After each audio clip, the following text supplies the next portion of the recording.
പരീക്ഷാ ക്രമക്കേടിലും കേന്ദ്ര ഏജൻസികൾക്കെതിരായ പ്രതിഷേധത്തിലും പാർലമെന്റ് ഇന്നും പ്രക്ഷുബ്ധമായിരിക്കും. നീറ്റിൽ അടിയന്തര പ്രമേയത്തിന് കെ.സി. വേണുഗോപാൽ നോട്ടീസ് നൽകിയിട്ടുണ്ട്. കേന്ദ്ര ഏജൻസികളെ രാഷ്ട്രീയമായി ഉപയോഗിക്കുന്നതിനെതിരെ ഇന്ത്യ മുന്നണി പ്രതിഷേധം ശക്തമാക്കും.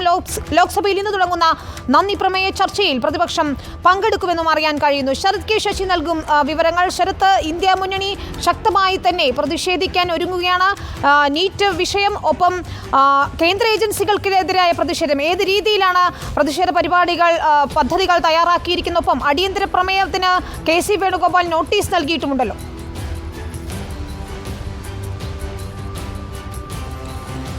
വിനീത, അല്പസമയത്തിനകം കേന്ദ്ര ഏജൻസികളെ രാഷ്ട്രീയമായി ദുരുപയോഗം ചെയ്യുന്നുവെന്ന ആരോപണം ഉന്നയിച്ചുകൊണ്ട് പ്രതിപക്ഷം പാർലമെന്റിന് പുറത്ത് പ്രതിഷേധം സംഘടിപ്പിക്കും. പുതിയ പാർലമെന്റ് മന്ദിരത്തിന്റെ മഗർദ്വാറിലാണ് ഈ പ്രതിഷേധം സംഘടിപ്പിക്കുന്നത്. ഇന്ത്യ സഖ്യത്തിന്റെ പ്രധാനപ്പെട്ട നേതാക്കളെല്ലാം ഈ സമരത്തിന്റെ ഭാഗമായി അണിനിരക്കും എന്നതാണ് അറിയാൻ കഴിയുന്നത്. കഴിഞ്ഞ ആഴ്ച ഇന്ത്യ സഖ്യം യോഗം ചേർന്നുകൊണ്ട് തിങ്കളാഴ്ച ഇത്തരത്തിൽ കേന്ദ്ര ഏജൻസികളെ രാഷ്ട്രീയമായി ദുരുപയോഗം ചെയ്യുന്നതിനെതിരെ പ്രതിഷേധം സംഘടിപ്പിക്കാൻ തീരുമാനിച്ചിരുന്നു. അതിന്റെ ഭാഗമായുള്ള പരിപാടിയാണ് ഇപ്പോൾ അല്പസമയത്തിനകം ആരംഭിക്കാൻ വേണ്ടി പോകുന്നത്.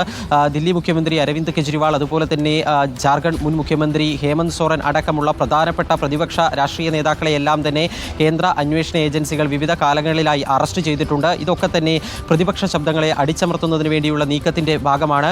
പുതിയ സർക്കാർ അധികാരത്തിൽ വന്നിട്ടും രാഷ്ട്രീയമായി അന്വേഷണ ഏജൻസികളെ ഉപയോഗിക്കുന്നതിൻ്റെ ഒരു സാഹചര്യം, അത്തരമൊരു അന്തരീക്ഷത്തിന് ഒരു കുറവും വന്നിട്ടില്ല. ഈ ഒരു പശ്ചാത്തലത്തിലാണ്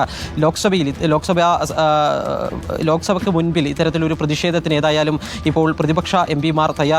ഏതായാലും അതിനുശേഷം ലോക്സഭാ നടപടികൾ 11 മണിക്ക് ആരംഭിക്കുമ്പോൾ നീറ്റ് വിവാദം ഒരിക്കൽ കൂടി പ്രതിപക്ഷം ലോക്സഭയിൽ സജീവമായി ഉന്നയിക്കുമെന്നുള്ള കാര്യം ഉറപ്പായിരിക്കുന്നു.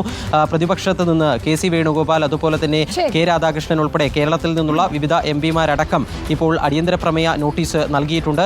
അടിയന്തര പ്രമേയത്തിന് അനുമതി നിഷേധിക്കുമെന്നുള്ള കാര്യം ഉറപ്പാണ്. എങ്കിലും സഭാ നടപടികളുമായി പ്രതിപക്ഷം സഹകരിക്കാനുള്ള സാധ്യതയാണ് കാണുന്നത്. പ്രത്യേകിച്ച് രാഷ്ട്രപതിയുടെ അഭിസംബോധനയിൽ നന്ദി പ്രമേയ ചർച്ചയിൽ പങ്കെടുക്കാനുള്ള അവസാനത്തെ ഒരു അവസരമാണ് പ്രതിപക്ഷത്തെ സംബന്ധിച്ചിടത്തോളം. അതുകൊണ്ട് തന്നെ ലോക്സഭയിൽ ഇന്ന് അഭിസംബോധനയിലുള്ള നന്ദി പ്രമേയ ചർച്ചയിൽ പ്രതിപക്ഷം പങ്കെടുക്കുകയും ചെയ്യും. ശരി, ചർച്ചയിൽ പ്രതിപക്ഷം പങ്കെടുക്കുമെങ്കിലും പ്രതിഷേധം കടുപ്പിക്കാൻ തന്നെയാണ് പ്രതിപക്ഷ തീരുമാനം. നീറ്റ് പരീക്ഷാ ക്രമക്കേട് ഉയർത്തും, ഒപ്പം കേന്ദ്ര ഏജൻസികളുടെ വേട്ടയാടൽ, ആ വിഷയത്തിലും സഭ പ്രക്ഷുബ്ധമാകുമെന്ന് ഉറപ്പാണ്. ഏതായാലും നീറ്റിൽ അടിയന്തര പ്രമേയത്തിന് കെ.സി. വേണുഗോപാലും കെ. രാധാകൃഷ്ണനും നോട്ടീസ് നൽകിയിട്ടുണ്ട് എന്നാണ് ശരത് കെ ശശി വിവരങ്ങൾ നൽകുന്നത്. അല്പസമയത്തിനകം തന്നെ സഭ ചേരുമ്പോൾ ഏത് രീതിയിലായിരിക്കും പ്രതിഷേധമെന്ന് നമുക്ക് അറിയുകയും ചെയ്യാം. നമുക്കിനി